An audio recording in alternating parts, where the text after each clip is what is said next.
ఎంకమ్ or master of commerce entrance examination సంబంధించి as per new syllabus ప్రకారము మనకు financial accounting అనేది one of the important subject. So మీరు financial accounting నుంచి అడిగే క్వశ్చన్స్ని సాల్వ్ చేయాలి అంటే సో తప్పకుండా ఈ వీడియో మీరు పూర్తిగా చూసినట్లయితే మీకు క్లారిటీ అయితే రావడం జరుగుతుంది. సో ఎవరైతే ప్రజెంట్ ఎంకమ్ ఎంట్రన్స్ టెస్ట్ కోసం ప్రిపేర్ అవుతున్న ఆస్పిరెంట్స్ ఉన్నారో సో మనకు ఫైనాన్షియల్ అకౌంటింగ్ నుంచి గత సంవత్సరంలో అనేది ఏ టాపిక్ నుంచి క్వశ్చన్స్ ఎక్కువగా అడిగారు, వాటిని ఏ విధంగా సాల్వ్ చేయాలని ఇక్కడ మనం డీటెయిల్గా అయితే తెలుసుకుంటున్నాం. ఎస్పెషల్లీ వీడియో యొక్క మెయిన్ పర్పస్ కూడా ఏంటి అంటే సో మనకు 2018 నుంచి 2025 వరకు ఎంకమ్ ఎంట్రన్స్ టెస్ట్లో ఏ టాపిక్స్ నుంచి క్వశ్చన్స్ అడిగారు అండ్ వాటిని ఏ విధంగా సాల్వ్ చేయాలి అనేది ఇక్కడ మనం డీటెయిల్గా అయితే తెలుసుకుందాం. అండ్ దాంతోపాటు ప్రాబ్లమ్ సాల్వింగ్ సంబంధించి అండ్ ఫినాన్షియల్ అకౌంటింగ్లో కొన్ని టెక్నిక్స్ గురించి కూడా ఈ వీడియోలో డీటెయిల్గా అయితే తెలుసుకుందాం. Welcome to the masters education. నేను మీ సత్య. ప్రజెంట్ వచ్చేసి మనం ఎంకమ్ ఎంట్రన్స్ టెస్ట్కి సంబంధించి ఫైనాన్షియల్ అకౌంటింగ్ సబ్జెక్ట్ సంబంధించిన టాపిక్ గురించి డీటెయిల్గా అయితే తెలుసుకుంటున్నాము. ప్రీవియస్లో ఆల్రెడీ ఎంకమ్ ఎంట్రన్స్ టెస్ట్కి సంబంధించిన సిలబస్ గురించి డీటెయిల్ వీడియో చేయడం జరిగింది. అండ్ సేమ్ టైం సో మనకు 2025 ఎంట్రన్స్ టెస్ట్లో డిఫరెంట్ సబ్జెక్ట్స్ నుంచి ఏ క్వశ్చన్స్ అడిగారు, వాటిని ఏ విధంగా సాల్వ్ చేయాలనేది కూడా మేము 3 to 4 వీడియోస్ అయితే చేయడం జరిగింది. అండ్ ఆఫ్టర్ దట్ మనం సబ్జెక్ట్ వైజ్గా వీడియోస్ చేయాలనే థాట్ తోటి బిజినెస్ లాకి సంబంధించిన సబ్జెక్ట్ పైన ఒక స్పెషల్ వీడియో అయితే చేయడం జరిగింది. అండ్ ఇది మనకు సబ్జెక్ట్ వైజ్గా సెకండ్ వీడియో ఫైనాన్షియల్ అకౌంటింగ్ సంబంధించి. అండ్ దీంట్లో మనం 2018 నుంచి 2025 వరకు 2018 కావచ్చు, 19 కావచ్చు, 2020 కావచ్చు, 2021, 2022, 2023, 2024, 2025లో ఏ క్వశ్చన్స్ అడిగారు అనేది వీడియోలో డీటెయిల్గా తెలుసుకోవడంతో పాటు అండ్ వాటిని ఏ విధంగా సాల్వ్ చేయాలి, వాటికి కరెక్ట్ ఆన్సర్ ఏంటి అనేది కూడా మనం ఇక్కడ డీటెయిల్గా అయితే తెలుసుకుందాం. సో మీరు ఇక్కడ క్లియర్గా అబ్జర్వ్ చేయొచ్చు. ఫస్ట్ మనకు సంబంధించిన క్వశ్చన్ అయితే డిస్ప్లే చేయడం జరిగింది. అండ్ మీరు ఇక్కడ అబ్జర్వ్ చేస్తున్న పీడిఎఫ్ ఏదైతే ఉంటుందో టోటల్ పీడిఎఫ్ అనేది సో నేను మనకు సంబంధించిన టెలిగ్రామ్ అండ్ వాట్సాప్ ఛానల్లో అయితే పోస్ట్ చేస్తాను. అండ్ ఈ వీడియో డిస్క్రిప్షన్లో కూడా ఇవ్వడం జరుగుతుంది. సో రిలవెంట్ లింక్స్ పైన క్లిక్ చేసి మీరు క్వశ్చన్ పేపర్స్ అయితే డౌన్లోడ్ చేసుకోవచ్చు. ఫస్ట్ క్వశ్చన్ మీరు ఇక్కడ క్లియర్గా అబ్జర్వ్ చేసినట్లయితే మనకు financial statements are drawn based అని అయితే ఇవ్వడం జరిగింది. సో మనకు ఫైనాన్షియల్ స్టేట్మెంట్స్ ఏవైతే ఉన్నాయో మనకు ఫైనాన్షియల్ అకౌంటింగ్ నుంచి లైక్ మనకు trading and profit and loss account కావచ్చు, బ్యాలెన్స్ షీట్ కావచ్చు, వాటిని సో దేని ఆధారంగా ప్రిపేర్ చేస్తారు అనేది ఇక్కడ ఇవ్వడం జరిగింది. ఆర్థిక నివేదికలకు సంబంధించి సో మనకు సంబంధించి ఏంటంటే దీనిలో ఆప్టిమైజింగ్ అనేది రాంగ్ ఆన్సర్ అండ్ ఆప్టిమైజేషన్ సంబంధించి కూడా రాంగ్ ఆన్సర్. తర్వాత విండో డ్రెస్సింగ్ అనేది కూడా రాంగ్ ఆన్సర్. మనకు కన్వర్టిజం ఏదైతే ఉంటుందో కన్వర్షనిజం అనేది దాన్ని బేస్డ్ చేసుకొని మితవాదాన్ని బేస్డ్ చేసుకొని సో ఈ యొక్క ఫైనాన్షియల్ స్టేట్మెంట్స్ అయితే ప్రిపేర్ చేయడం జరుగుతుంది. సో దీనికి కరెక్ట్ ఆన్సర్ వచ్చేసి ఏంటంటే మనకు 4th వన్ అయితే కరెక్ట్ ఆన్సర్. సో నెక్స్ట్ క్వశ్చన్కి అయితే వెళ్ళిపోదాం మనము. నెక్స్ట్ క్వశ్చన్ మీరు ఇక్కడ క్లియర్గా అబ్జర్వ్ చేయొచ్చు. Nature of the capital account is అని అయితే ఇవ్వడం జరిగింది. సో మనకు అకౌంటింగ్లో వచ్చేసి బేసిక్గా మీరు తెలుసుకోవాల్సింది ఏంటంటే కాన్సెప్ట్స్ అండ్ కన్వెన్షన్స్ అనేది తెలుసుకోవాలి. తర్వాత డిఫరెంట్ టైప్స్ ఆఫ్ అకౌంట్స్ అనేది personal account, nominal account, real account అనేది తెలుసుకోవాలి. వాట్ ఆర్ ద రూల్స్ అనేది తెలుసుకోవాలి. And different types of subsidiary books అనేది తెలుసుకోవాలి. వాటిని ఎందుకోసం ప్రిపేర్ చేస్తామని తెలుసుకోవాలి. బీఆర్ఎస్ సంబంధించిన బేసిక్ కాన్సెప్ట్ తెలుసుకోవాలి. అండ్ చెక్కు సంబంధించి డిపాజిట్ రూల్స్ అండ్ రెగ్యులేషన్స్ తెలుసుకోవాలి. క్యాష్ అకౌంట్, బ్యాంక్ అకౌంట్ సంబంధించిన రూల్స్ అండ్ రెగ్యులేషన్స్ తెలుసుకోవాలి. రెటిఫికేషన్ ఆఫ్ ఎర్రర్స్ సంబంధించి రూల్స్ అండ్ రెగ్యులేషన్స్ తెలుసుకోవాలి. ఈ థింగ్స్ నుంచి ఎక్కువ క్వశ్చన్స్ అయితే అడుగుతారు. ఇక్కడ మనకు so what are the debit credit rules సంబంధించిన అకౌంట్ నుంచి మనకు ఈ యొక్క టాపిక్ అయితే ఇవ్వడం జరిగింది. మీరు ఇక్కడ క్లియర్గా అబ్జర్వ్ చేయొచ్చు. ఒక ట్రాన్సాక్షన్ ఇచ్చేది అది ఏ అకౌంట్ అనేది అడుగుతున్నారు. So nature of the capital account అనేది ఇవ్వడం జరిగింది. తెలుగు మీడియంలో మీరు ఇక్కడ క్లియర్గా అబ్జర్వ్ చేయొచ్చు. మూలధన ఖాతా స్వభావం గురించి అడిగారు. So nature of the capital account అనేది విచ్ టైప్ ఆఫ్ అకౌంట్ అనేది అడగడం జరిగింది. మీరు ఇక్కడ క్లియర్గా అబ్జర్వ్ చేయొచ్చు. Real accounts is related to assets. When assets is coming to the business we need to debit that. When assets are going out from the business we need to credit that. So ఇది మనకు తెలిసిన రూల్స్, already golden rules of accounting సంబంధించి. తర్వాత personal account ఇచ్చారు. Personal account related to persons. When person is receiver we need to debit. When person is giver we need to credit him అయితే him or her అయితే మనం చెప్పుకోవచ్చు. Then nominal account is related to income and expenditures కావచ్చు and profit and losses సంబంధించి అయితే ఉంటుంది. So expenses and losses should be debit and incomes and profit should be credit అనేది మన కాన్సెప్ట్ ఉంటుంది. సో మీకు ఇది మనకు బేసిక్ రూల్స్ అకౌంటింగ్ సంబంధించిన దాంట్లో అయితే తెలుస్తుంది. సో ఇక్కడ ఇచ్చింది ఏంటంటే capital account is related to personal account. So personal account ఇప్పుడు మనము బిజినెస్ని తీసుకున్నాం అనుకోండి, రాము, రమేష్, సురేష్ సంథింగ్ వాళ్ళు క్యాపిటల్ ఇంట్రడ్యూస్ చేయడం జరుగుతుంది. సో రాము క్యాపిటల్ అని రాసుకుంటాం కాబట్టి పర్సనల్ అకౌంట్ ఇది మనకు personal account. And another topic చూడొచ్చు ఇక్కడ మనకు. సో రమేష్ వచ్చేసి a cloth dealer sell his old domestic furniture 300. Where do you recorded in this transaction business అనేది ఇవ్వడం జరిగింది. ఇక్కడ మీరు క్లియర్గా అబ్జర్వ్ చేయొచ్చు. రమేష్ అనేవారు వచ్చేసి క్లాత్ డీలర్ అని చెప్తున్నారు. సో క్లాత్ మాత్రమే సేల్ చేస్తారు తను. అండ్ ఇక్కడ ఏంటంటే తన ఓల్డ్ ఫర్నిచర్ అనేది సేల్ చేయడం జరిగింది. ఇఫ్ ఓల్డ్ ఫర్నిచర్ కనుక సేల్ చేసినట్టయితే దాన్ని అకౌంట్స్లో వారికి సంబంధించిన బుక్స్లో ఎక్కడ రికార్డ్ చేస్తారనేది క్వశ్చన్ అడగడం జరిగింది. మీరు ఇక్కడ క్లియర్గా అబ్జర్వ్ చేయొచ్చు. బిజినెస్కి సంబంధించి నేచర్లో మనం 2 థింగ్స్ అయితే గుర్తుంచుకోవాలి. సో గూడ్స్ అండ్ సర్వీసెస్ ఏవైతే ఉంటాయో వాటిని కనుక సేల్ చేసినా పర్చేస్ చేసినా ఇఫ్ గూడ్స్ పర్చేస్ చేస్తేనే పర్చేస్ అకౌంట్లో రాస్తాం, సేల్ చేస్తేనే సేల్ అకౌంట్లో రాస్తాం. కానీ అసెట్స్ ఏవైతే ఉంటాయో అసెట్స్ని కనుక సేల్ చేసినా పర్చేస్ చేసినా వాటికి సంబంధించిన అకౌంట్కి డెబిట్ క్రెడిట్ చేయడం అయితే జరుగుతుంది. ఫర్నిచర్ ఇక్కడ ఇచ్చేసి మనకు చెప్పాడు ఓల్డ్ ఫర్నిచర్. సో వారికి సంబంధించిన యూజ్ పర్పస్ తీసుకోవడం జరిగింది అండ్ దాన్ని ఇప్పుడు సేల్ చేస్తున్నారు కాబట్టి ఫర్నిచర్ సోల్డ్ కింద రాసుకుంటాం. ఫర్నిచర్ అకౌంట్కి దాన్ని డెబిట్ చేయడం జరుగుతుంది. సో ఇక్కడ ఇది క్లియర్ ట్రాన్సాక్షన్. సో అది పర్టికులర్గా ఇచ్చిన ట్రాన్సాక్షన్ అనేది గూడ్స్ అండ్ సర్వీస్ అయినట్లయితేనేమో పర్చేస్ అకౌంట్కి డెబిట్ చేయడం కానీ సేల్స్ అకౌంట్కి క్రెడిట్ చేయడం కానీ చేస్తాము. బట్ ఇక్కడ వచ్చేసి ఏంటంటే ఇది మనకు పర్చేస్ రిలేటెడ్ కాబట్టి పర్చేస్ అకౌంట్కి అయితే డెబిట్ చేస్తాం. క్యాష్ అకౌంట్ కాదు అండ్ స్టాక్ అకౌంట్ కాదు, నాట్ రికార్డెడ్ కాదు, రికార్డ్ చేయాల్సిన అవసరం లేదనేది కాదు, పర్చేస్ అకౌంట్లో అయితే రాయడం జరుగుతుంది. దెన్ అనదర్ క్వశ్చన్ మీరు ఇక్కడ క్లియర్గా అబ్జర్వ్ చేయొచ్చు. A sporting gun costing is 300 purchase for the proprietor has been debited to the general expenses account. So how do you rectify that అనేది ఇవ్వడం జరిగింది. ఇక్కడ మనకి క్లియర్గా క్వశ్చన్ అయితే ఇవ్వడం జరిగింది. ఏ స్పోర్టింగ్ గన్ అనేది అయితే కొనడం జరిగింది, దాని కాస్ట్ వచ్చేసి 300 పర్చేస్ ఫర్ ది ప్రొపరేటర్. దేనికోసం పర్చేస్ చేయడం జరిగిందంటే యజమాని కొరకు కొనుగోలు చేయడం జరిగింది, ఆయన సొంతానికి కొనుగోలు చేయడం జరిగింది. బట్ అది వచ్చేసి ఏంటంటే జనరల్ ఎక్స్పెన్సెస్కి డెబిట్ చేశారు. ఇక్కడ యజమాని అనేది తన సొంతానికి కనుక కొన్నట్లయితే సో దాన్ని జనరల్ ఎక్స్పెండిచర్స్కి డెబిట్ చేయం. దేనికి డెబిట్ చేయాల్సి ఉంటుందంటే డ్రాయింగ్ అకౌంట్స్. సో అది డ్రాయింగ్స్ కాబట్టి ఆయన పర్సనల్ యూజ్ చేశాడంటే డ్రాయింగ్స్కి డెబిట్ చేయాలి, డ్రాయింగ్ అకౌంట్కి డెబిట్ చేయాల్సి ఉంటుంది. డ్రాయింగ్స్కి వచ్చేసి డెబిట్ చేయాలి, దీన్ని రెటిఫికేషన్ చేయాలి కాబట్టి డ్రాయింగ్ అకౌంట్ డెబిట్ చేయాలి, జనరల్ ఎక్స్పెన్సెస్ అనేది క్రెడిట్ చేయాల్సి ఉంటుంది. దాన్ని రెటిఫికేషన్ చేయడం కోసం అలాంటి ట్రాన్సాక్షన్ ఏదైతే ఉంటుందో తీసుకోవాలి. ఇక్కడ డ్రాయింగ్ ఇక్కడ డెబిట్ ఇచ్చారు, సో డ్రాయింగ్స్ ఒకటే చోట డెబిట్ ఇచ్చారు. మీరు ఇక్కడ క్లియర్గా అబ్జర్వ్ చేయొచ్చు. డ్రాయింగ్ క్రెడిట్ అన్నారు, రాంగ్ ఆన్సర్. సో దీంట్లో డ్రాయింగ్స్ అనేది లేదు, రాంగ్ ఆన్సర్. అండ్ దీంట్లో కూడా డ్రాయింగ్స్ అనేది లేదు. So clear cut first answer correct. మనకి ఇక్కడ అంతకుమించి ఇంకేం లేదు. Debit the drawing account and credit the general expenses account అనేది మనం రీఅడ్జస్ట్ చేస్తే సరిపోతుంది. సో తర్వాత వన్ వచ్చేసి మీరు క్లియర్గా అబ్జర్వ్ చేయొచ్చు. అంటే అబోవ్ ప్రాబ్లంలో వచ్చేసి it is related to personal account, it is related to drawings account. But అతను ఏంటంటే ఆఫీస్ ఎక్స్పెండిచర్ లాగా ట్రీట్ చేశాడు. General expenses means office expenses కాబట్టి దాన్ని రీఅడ్జస్ట్ చేశాము. And after that next question మనం అబ్జర్వ్ చేసి ఇక్కడ the opening balance of the provisions of bad debts account 1000 rupees and bad debts during the year 800. It is proposed to maintain the provisions 900. How much amount is to be debited to the profit and loss account అనేది ఇవ్వడం జరిగింది. మీరు ఇక్కడ క్లియర్గా observe చేయొచ్చు. It is related to bad debts సంబంధించి. Bad debts అనేది first మనకు ఏదైనా ఒక ప్రాబ్లం ఇచ్చినట్టయితే దానికి సంబంధించి అది రిసిప్ట్స్ రిలేటెడా లేకపోతే ఎక్స్పెండిచర్ రిలేటెడా, అది ఇన్కమ్ రిలేటెడా లేకపోతే ఎక్స్పెండిచర్ రిలేటెడా, అది అసెట్ రిలేటెడా ఎక్స్పెండిచర్ రిలేటెడ్ అని తెలియాలి. సో బ్యాడ్ డెట్స్ కాబట్టి బ్యాడ్ డెట్స్ అకౌంట్ అనేది మనం ప్రిపేర్ చేస్తాం. ఇప్పుడు బ్యాడ్ డెట్స్ అనేది ఏంటి, లయబిలిటీ అనుకోవచ్చు లేదా ఎక్స్పెండిచర్ అనుకోవచ్చు. If it is expenditure account, any expenditure opening balance వచ్చేసి మనం డెబిట్ సైడ్ చూపిస్తాం. If it is an expenditure debit side చూపిస్తాం అమౌంట్ అనేది. దాని రిలేటెడ్ అమౌంట్ అనేది అడ్జస్ట్మెంట్స్ కానీ వాట్ ఎవర్ ఏదైనా సరే క్రెడిట్ సైడ్ ఎనీ ఎక్స్పెండిచర్స్ వచ్చేసి మనం క్రెడిట్ సైడ్ చూపిస్తాం. Sorry for that. సో ఇది మన క్రెడిట్ సైడ్ కాబట్టి ఇది డెబిట్ సైడ్.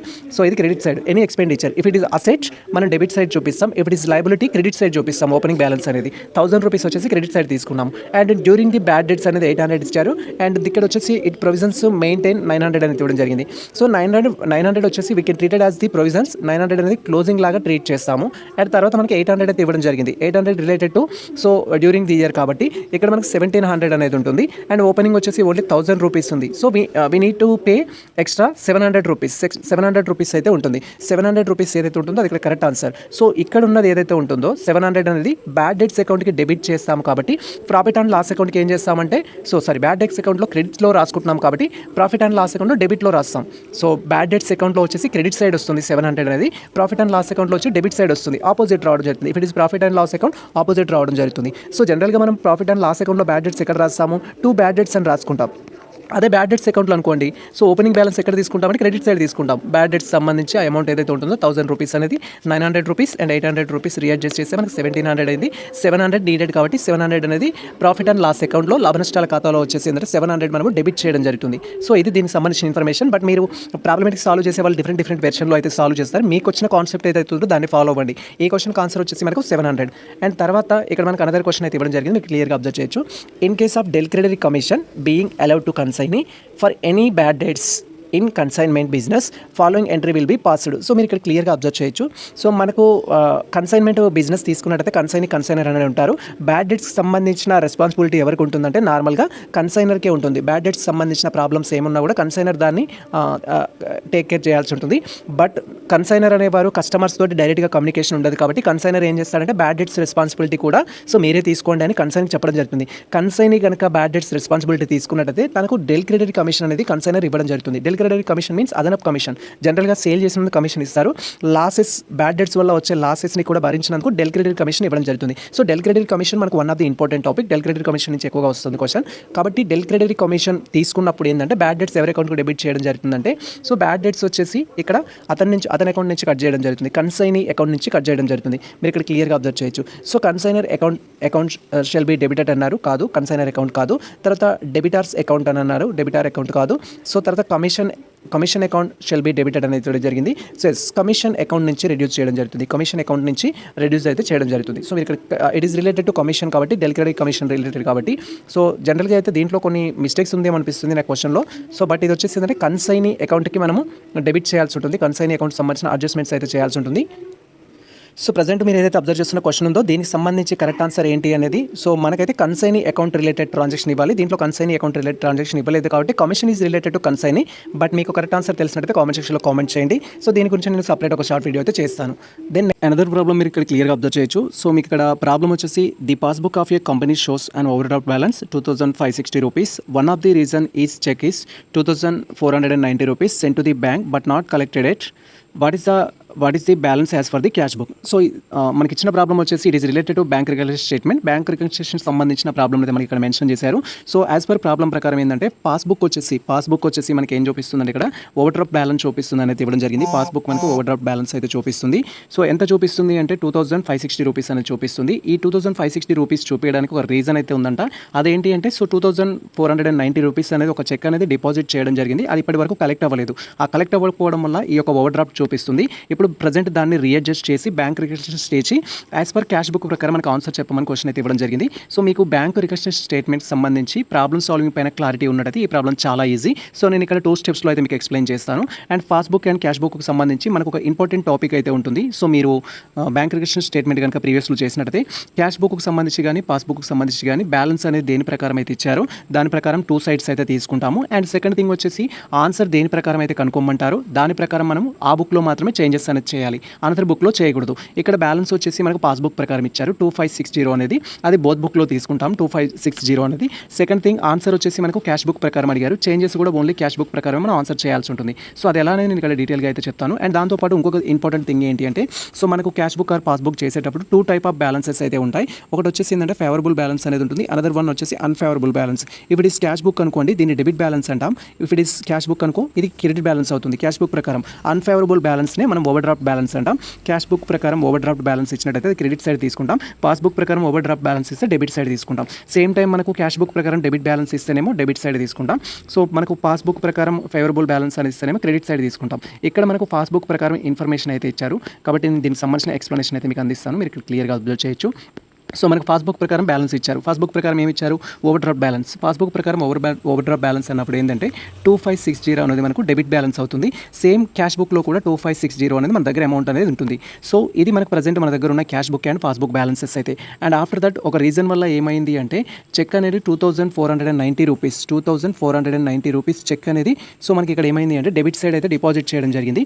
డెబిట్ సైడ్ రాసుకోవడం వల్ల చెక్ వచ్చినట్టుగా రాసుకోవడం వల్ల ఆ డిఫరెన్స్ అయితే ఏర్పడింది అనమాట. మనకు డిఫరెన్స్ అనేది ఏర్పడడం జరిగింది. ఇప్పుడు ఏమైంది అంటే చేంజెస్ పాస్బుక్ క్యాష్ బుక్లో చేంజెస్ చేసి న్యూ బ్యాలెన్స్ ఎంత అనేది చెప్పమంటున్నారు. సో చేంజెస్ చేయాలి అంటే మనకు తెలుసు అకౌంటింగ్ రూల్స్ ప్రకారం సో మనము అనుకోకుండా ఒక అమౌంట్ రాసాము దాన్ని తగ్గించాలి అంటే ఏం చేయాల్సి ఉంటుందంటే క్రెడిట్ సైడ్ రాసుకోవాల్సి ఉంటుంది.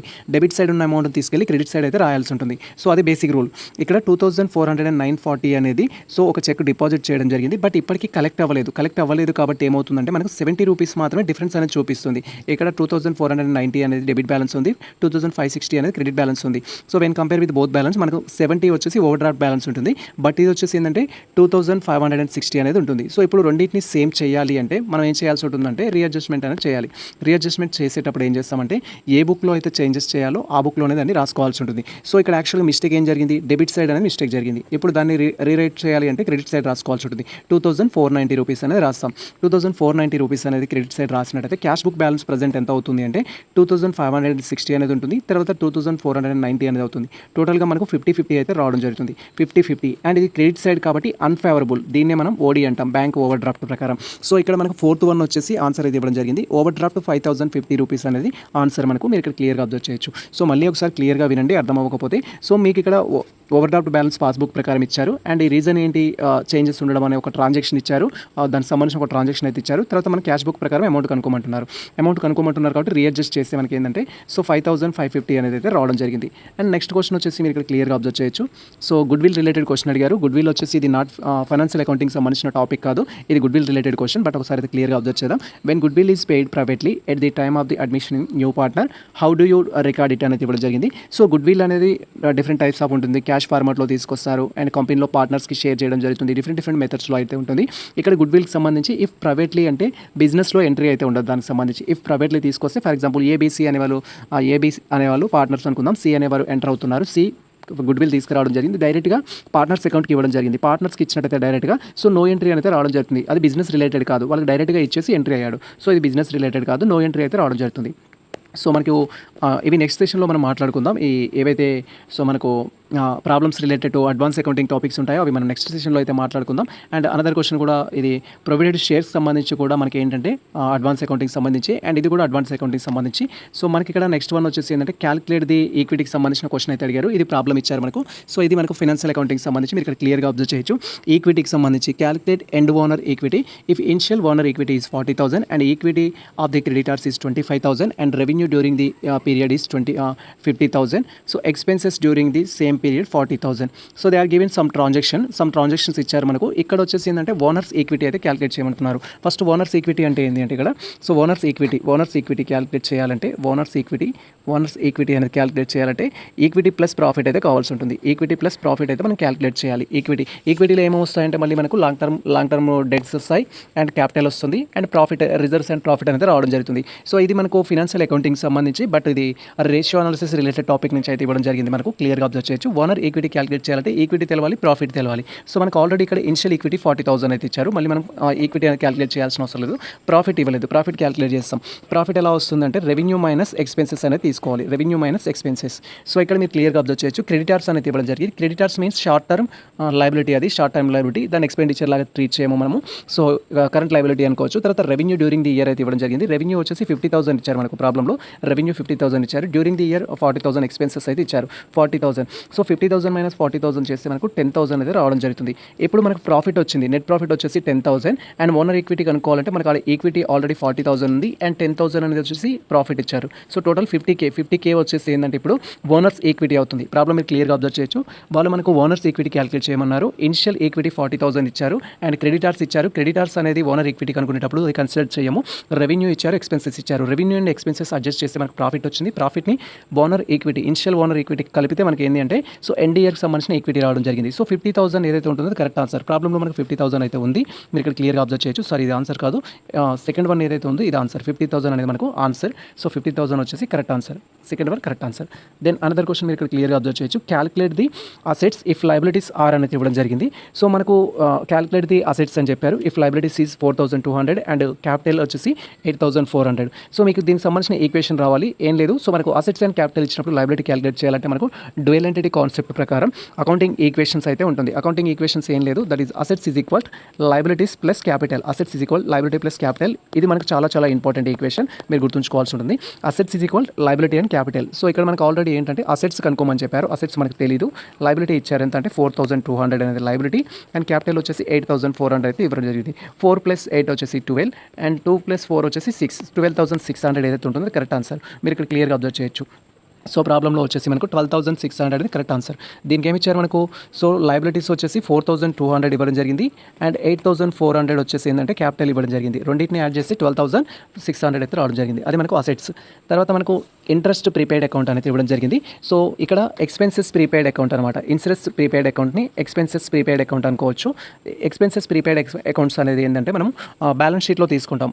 It should be treated as income. మనకు రిలేటెడ్ ఎక్స్పెన్సెస్ నుంచి మైనస్ చేస్తాము అండ్ బ్యాలెన్స్ షీట్లో వచ్చేసి ప్రీపెయిడ్ ఇన్కమ్ ప్రీపెయిడ్ ఎక్స్పెన్సెస్ కింద రాయడం జరుగుతుంది. లైక్ ప్రీపెయిడ్ ట్యాక్స్ కావచ్చు, ప్రీపెయిడ్ ఇంట్రెస్ట్ కావచ్చు, వాట్ ఎవర్ మనం రాయడం జరుగుతుంది. సో ఎక్స్పెన్సెస్ అనేవి సో ఇక్కడ మనకు ఇంట్రెస్ట్ ప్రీపెయిడ్ ఇచ్చారు కాబట్టి ఇది మనకి income. So actually expenditure but ముందుగా పే చేస్తాం కాబట్టి మనకి అది income. So income related transaction ఏంటి అంటే ఇక్కడ రియల్ అకౌంట్ బ్యాలెన్స్ షీట్లో రాస్తాం కాబట్టి రియల్ అకౌంట్. సో అసెట్ లాగా ట్రీట్ చేస్తాం, కరెంట్ అసెట్ లాగా ట్రీట్ చేస్తాం. ప్రీపెయిడ్ ఇంట్రెస్ట్ ఏదైతే ఉంటుందో కరెంట్ అసెట్ లాగా ట్రీట్ చేస్తాం. So it should be considered in the balance sheet. On the balance sheet side current అసెట్స్లో రాసుకోవడం జరుగుతుంది రియల్ అకౌంట్. పర్సనల్ అకౌంట్ కాదు, నామినల్ అకౌంట్ కాదు అండ్ ఎక్స్పెండిచర్ అకౌంట్ కాదు.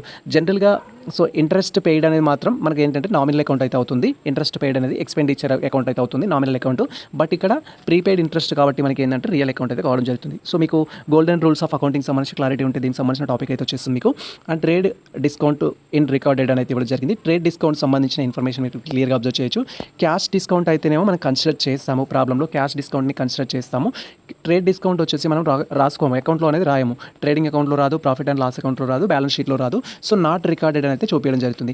Trade discount means for example ఏంటంటే ఒక ప్రోడక్ట్ యొక్క కాస్ట్ అనేది 900 రూపీస్, ట్రేడ్ డిస్కౌంట్ వచ్చేసి ఏంటంటే 800కి అమ్మినట్టయితే 10% డిస్కౌంట్ కింద చూపియం దాన్ని. సో ప్రోడక్ట్ సంబంధించి డైరెక్ట్గా 800కి అమ్మినట్టుగా రాసుకోవడం జరుగుతుంది. ప్రోడక్ట్ కాస్ట్ కూడా 800 అనేది రాసుకోవడం జరుగుతుంది. సో డిస్కౌంట్ అనేది మనం ఒకవేళ రిప్రజెంట్ చేయం. అదే క్యాష్ డిస్కౌంట్ అనుకోండి, ఖచ్చితంగా ఎంట్రీ అయితే వస్తుంది. ఫర్ ఎగ్జాంపుల్ పర్చేస్ ఫర్నిచర్ అనుకోండి, ఫర్నిచర్ పర్చేస్ చేసినప్పుడు దాని వాల్యూ అనేది 1000 రూపీస్ అనుకుందాం ఫర్నిచర్ పర్చేస్ చేసినందుకు. సో ఇక్కడ మనకు దాన్ని ఎలా రాస్తాము, ఫర్నిచర్ అనే దగ్గర రాస్తాము, తర్వాత వచ్చేసి 2 క్యాష్ అని రాస్తాము, తర్వాత 2 డిస్కౌంట్ అని రాస్తాము. సో క్యాష్ దగ్గర వచ్చేసి ఏమో 900 రాస్తాము, డిస్కౌంట్ దగ్గర 100 రూపీస్ అయితే రావడం జరుగుతుంది. ట్రేడ్ డిస్కౌంట్ ఏదైతే ఉంటుందో మనకు ఎటువంటి రికార్డ్స్ అయితే చూపించాం దానికి, సో నాట్ రికార్డ్ అనేది చూపించచ్చు. తర్వాత ఫేవరబుల్ బ్యాలెన్స్ క్యాష్ బుక్ అనగా ఇవ్వడం జరిగింది. ఇక్కడ మీరు క్లియర్గా అబ్జర్వ్ చేయొచ్చు. నేను స్టార్టింగ్లో చెప్పడం జరిగింది, మనకు ప్రాబ్లం ఒకసారి అయితే రావడం జరిగింది. Favourable balance of cash book means debit balance of CB అనమాట. So debit balance as per CB, cash book ప్రకారం డెబిట్ బ్యాలెన్స్ ఏదైతే ఉంటుందో దాన్ని మనము favourable balance of cash book అని చెప్పడం జరుగుతుంది. ఇక్కడ మీరు క్లియర్గా అబ్జర్వ్ చేయొచ్చు. క్రెడిట్ బ్యాలెన్స్ అని ఇచ్చారు, wrong answer. Over draft balance అని ఇచ్చారు, రాంగ్ ఆన్సర్. సో ఇక్కడ debit balance of cash book అనేది ఇవ్వడం జరిగింది, ఇది correct answer. Adjusted cash of the సర్దుబాట్లు అనేది రాంగ్ ఆన్సర్. సో ఇక్కడే మీకు కొన్ని డౌట్స్ క్లారిటీ కూడా ఇచ్చేస్తాను నేను.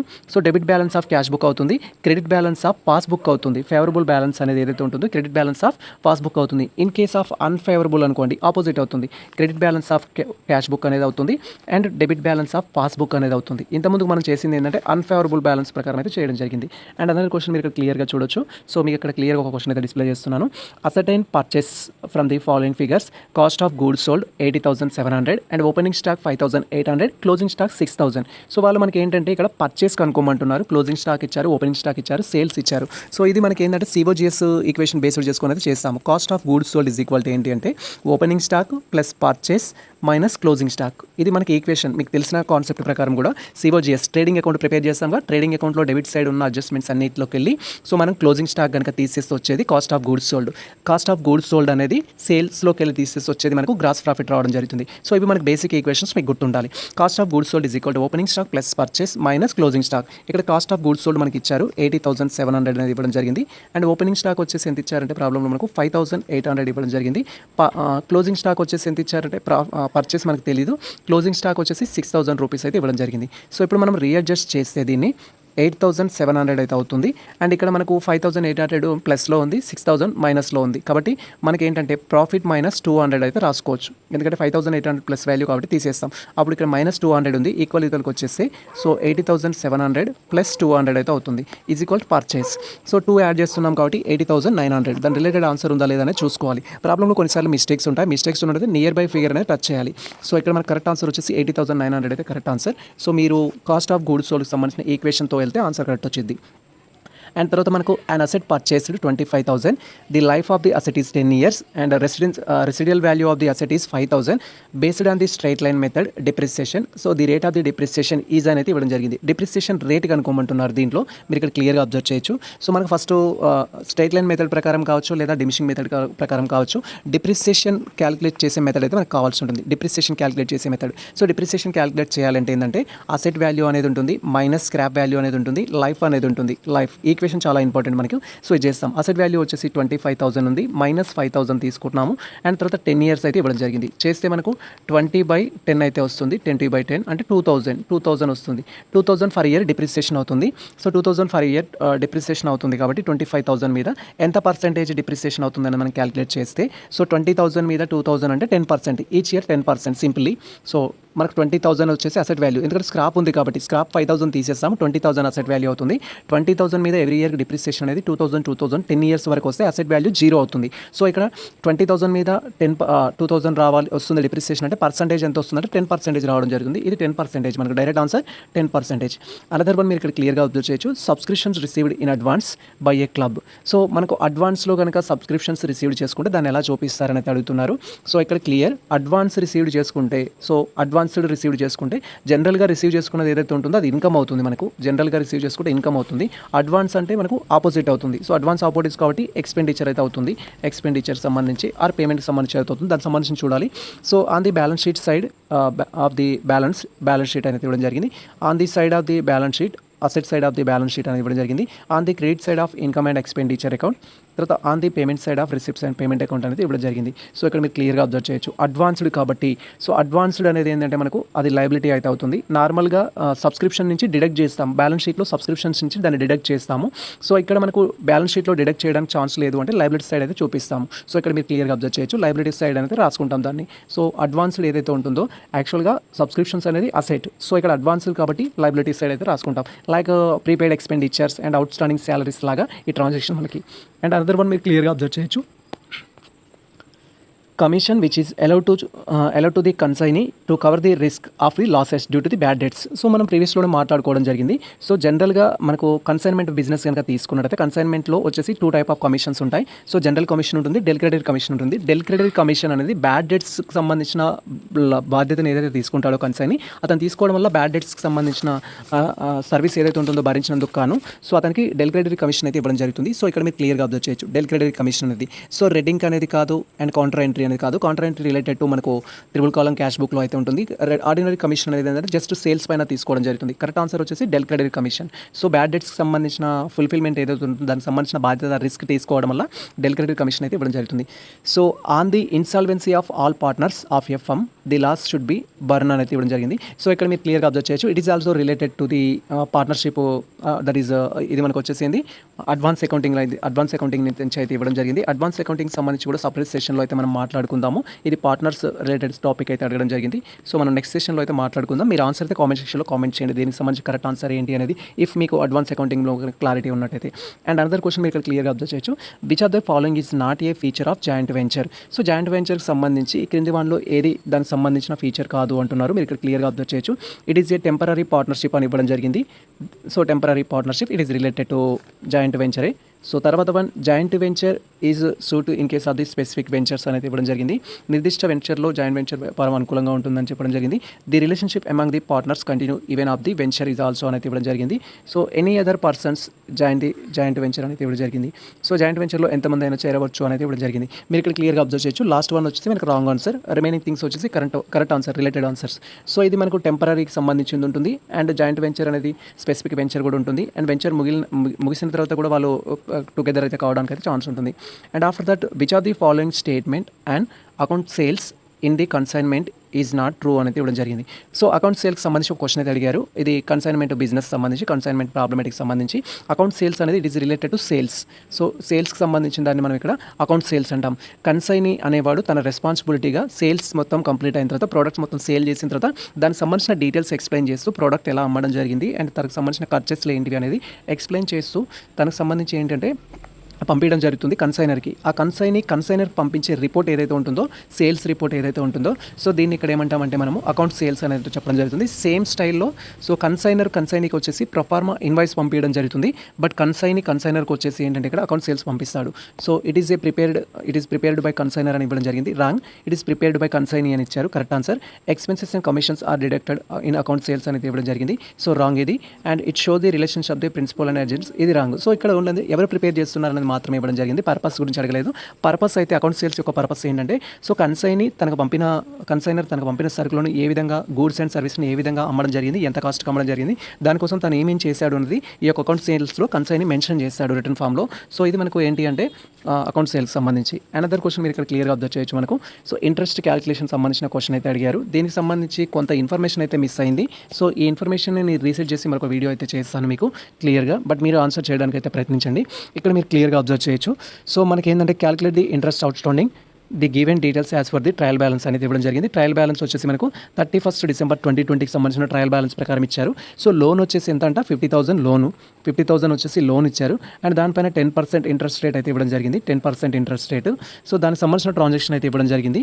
సో మీరు ఇక్కడ క్లియర్గా చూడవచ్చు. So interest on loan 3,000. So interest on loan వచ్చేసి 3,000. ఫస్ట్ వచ్చేసి ఏంటి 10% లోన్ కాబట్టి సో మనకు ఫర్ ఇయర్కి ఎంత వస్తుంది అంటే 5,000 అయితే రావడం జరుగుతుంది. ఫర్ ఇయర్కి 5,000 రావడం జరుగుతుంది. And adjustment interest on loan charged full year taken consideration 3000.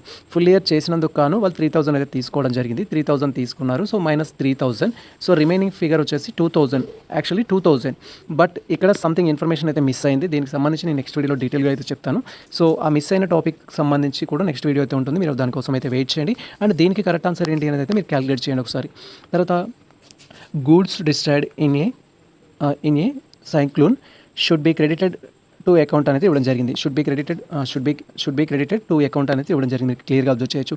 తుఫాను వల్ల ధ్వంసం చేయబడిన వస్తువులను ఏ ఖాతాకు జమ చేయాలని అయితే అడగడం జరిగింది. సో ఏ ఖాతాకు జమ చేయడం జరుగుతుంది, ఆ రిలేటెడ్ ఖాతాకే జమ చేయడం జరుగుతుంది. సో ఇక్కడ సేల్స్ అకౌంట్కి జమ చేయము, పర్చేస్ అకౌంట్కి జమ చేయము, కాంటిజెంట్కి జమ చేయము.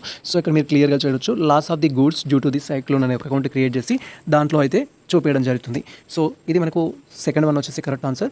కాంటిజెంటీ liability is shown on the balance sheet as per అనేది ఇవ్వడం జరిగింది. కాంటిజెంటీ లయబిలిటీస్ అనేది యాజ్ పర్ బ్యాలెన్స్ షీట్ అనేది ఇవ్వడం జరిగింది. మీరు క్లియర్గా అబ్జర్వ్ చేయొచ్చు దేని ప్రకారం చూపిస్తారు అనేది. సో ఇక్కడ కన్వెన్షన్ కన్సిస్టెన్సీ, కన్వెన్షన్ డిస్క్లోజర్ అని ఇవ్వడం జరిగింది. కన్వెన్షనిజం అనేది చెప్పడం జరిగింది. అండ్ లాస్ట్ వన్ వచ్చేసి కన్వెన్షన్ మెటీరియాలిటీ అనేది ఇవ్వడం జరిగింది. మీరు ఇక్కడ క్లియర్గా అబ్జర్వ్ చేయొచ్చు. థర్డ్ వన్ వచ్చేసి మనకు కరెక్ట్ ఆన్సర్ దీనికి సంబంధించి.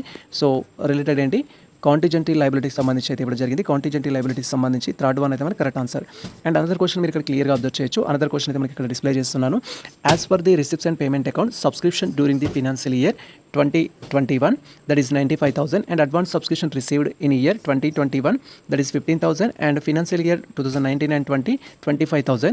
So subscriptions outstanding for year 2021 20,000, and subscriptions collected directly by the secretary not deposit in bank financial year 21 30,000. So information మీరు ఇక్కడ క్లియర్గా అబ్జర్వ్ చేయొచ్చు. సో ఇన్ఫర్మేషన్ మీరు ఇక్కడ క్లియర్గా అబ్జర్వ్ చేయొచ్చు. మనకి ఇచ్చిన ఇన్ఫర్మేషన్ ప్రకారం ఏంటి అంటే, సో మనకు సబ్స్క్రిప్షన్ సంబంధించిన అడ్జస్ట్మెంట్స్ అన్ని ఇచ్చాడు. దాని ద్వారా నెట్ సబ్స్క్రిప్షన్స్ అనేది మనం క్యాలిక్యులేట్ చేయాల్సి ఉంటుంది. ఫస్ట్ మనకు ఫినాన్షియల్ ఇయర్ ఏంటంటే 21-25, సో 2021. సో ఇక్కడ 90,000 అనేది వచ్చేసి మనకు ఫస్ట్ బ్యాలెన్స్ అయితే ఉంది, 95,000 అనేది. సో దీనికి సంబంధించిన అడ్జస్ట్మెంట్లో ప్లస్ ఐటమ్స్ ఏంటి, మైనస్ ఐటమ్స్ ఏంటి అనేది మీరు ఇక్కడ క్లియర్గా అబ్జర్వ్ చేయొచ్చు. ప్లస్ ఐటమ్స్ మనకు సబ్స్క్రిప్షన్స్ అనేది ప్రిపేర్ చేస్తున్నప్పుడు సో ప్రజెంట్ ఇయర్కి సంబంధించిన అడ్జస్ట్మెంట్స్ అనేవి యాడ్ చేస్తాము. ప్రీవియస్ ఇయర్ కానీ గత సంవత్సరం నెక్స్ట్ ఇయర్కి సంబంధించినవి కానీ ఉన్నట్టయితే మైనస్ చేయడం జరుగుతుంది. అడ్వాన్స్ కానీ అవుట్ స్టాండింగ్ కానీ ఉన్నట్టయితే మైనస్ చేస్తాము. సో ప్రజెంట్ ఇయర్కి సంబంధించినవి ప్రీపెయిడ్ కానీ అవుట్ స్టాండింగ్ కానీ యాడ్ చేయడం జరుగుతుంది. సో ఈ ప్రజెంట్ ఇయర్కి సంబంధించినవి అయితే మీరు ఇక్కడ క్లియర్గా అబ్జర్వ్ చేయొచ్చు. 95,000 అనేది ప్రజెంట్ బ్యాలెన్స్. అడ్వాన్స్ సబ్స్క్రిప్షన్స్ అయితే ఇవ్వడం జరిగింది. అడ్వాన్స్ అనేది ఏం చేస్తామంటే జనరల్గా సో మైనస్ చేయడం జరుగుతుంది.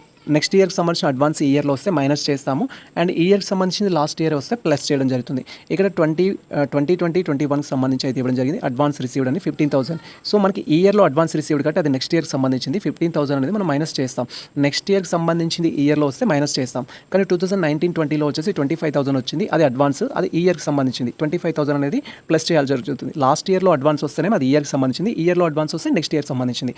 తర్వాత అవుట్ స్టాండింగ్ సంబంధించిన ఇన్ఫర్మేషన్ అయితే ఇచ్చారు. ఇక్కడ అవుట్ స్టాండింగ్ సబ్స్క్రిప్షన్ అనేది ఈ ఇయర్కి సంబంధించిన అవుట్ స్టాండింగ్స్ అయినట్టయితే యాడ్ చేస్తాం. ఈ ఇయర్కి సంబంధించిన అవుట్ స్టాండింగ్ వచ్చేసి 20,000 అయితే ఉంది. మీరు ఇక్కడ క్లియర్గా అబ్జర్వ్ చేయొచ్చు.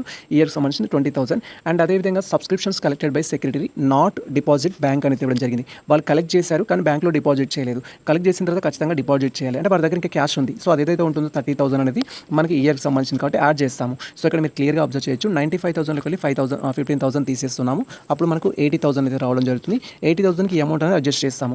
సో 50,000 ప్లస్ 75,000 అనేది యాడ్ చేస్తున్నాము. 75,000 యాడ్ చేస్తే సో 1,55,000. సో ఆన్సర్ వచ్చేసి 1,55,000. మీరు క్లియర్గా అబ్జర్వ్ చేయొచ్చు. దీనికి సంబంధించిన ఆన్సర్ మనకు 1,55,000. సో 1,55,000 ఏదైతే ఉంటుందో అది కరెక్ట్ ఆన్సర్. 1,55,000 అనేది correct answer. And another question మీరు ఇక్కడ క్లియర్గా అబ్జర్వ్ చేయొచ్చు. మనకు if opening stock of raw material is 25,000, net purchase is 80,000, wages is 2,500, carriage is 2,500, and similarly salary is 8,000 and closing stock 10,000. what is the manufacturing cost అడిగారు. So manufacturing cost అడిగితే మీకు like ఇది మనకు ఏంటంటే financial accounting సంబంధించిన problem అయినప్పటికీ కూడా మీకు కాస్ట్ షీట్ మీద క్లారిటీ ఉంటే ఆన్సర్ ఈజీగా వస్తుంది. లేదా మీకు సంబంధించి ఏంటంటే trading and profit and loss account మీద క్లారిటీ ఉన్న దీని ఆన్సర్ వస్తుంది. So trading and profit and loss ప్రకారం ఫస్ట్ గ్రాస్ ప్రాఫిట్ కనుకుంటాం, అండ్ ఆఫ్టర్ దట్ వచ్చేసి దానికి రిమైనింగ్ థింగ్స్ అడ్జస్ట్ చేస్తే రిమైనింగ్ ఇన్ఫర్మేషన్ అనేది రావడం జరుగుతుంది, టోటల్ కాస్ట్ అనేది. సో ఇక్కడ క్లియర్గా అబ్జర్వ్ చేయొచ్చు. టోటల్ కాస్ట్ వచ్చేసి ఫస్ట్ ఓపెనింగ్, తర్వాత పర్చేస్, తర్వాత వేజెస్, ఓపెనింగ్, పర్చేస్, వేజెస్, ఇన్వార్డ్స్ వీటిని యాడ్ చేస్తున్నాను నేను. ఓపెనింగ్ వచ్చేసి 25,000 అనేది ఉంది. తర్వాత 80,000 వచ్చేసి ఏంటంటే పర్చేస్ ఇచ్చారు, అండ్ వేజెస్ వచ్చేసి 2,500, ఇన్వార్డ్స్ కూడా 2,500. సో ఇది మనకు 2580 వచ్చేసి ఎంత అవుతుందంటే సో 1,05,000 అయితే అవుతుంది. 1,05,000. దెన్ ఇవి రెండు యాడ్ చేస్తే 5,000, దట్ ఈస్ 1,10,000. 1,10,000 అయితే అవుతుంది. 1,10,000. సో 1,10,000 అమౌంట్ అనేది ఏంటి అంటే మనకు 1,10,000 వచ్చేసి, so 1,10,000 25 plus 80 that is 105,000. 105,000 plus ఈ 2 యాడ్ చేస్తే 1,10,000 అవుతుంది. 1,10,000లోకి వెళ్ళి సో క్లోజింగ్ స్టాక్ అనేది తీసేస్తున్నాం. క్లోజింగ్ స్టాక్ మైనస్ చేయాలి. Minus closing stock 10,000. సో తర్వాత వచ్చేసి ఏంటంటే minus, so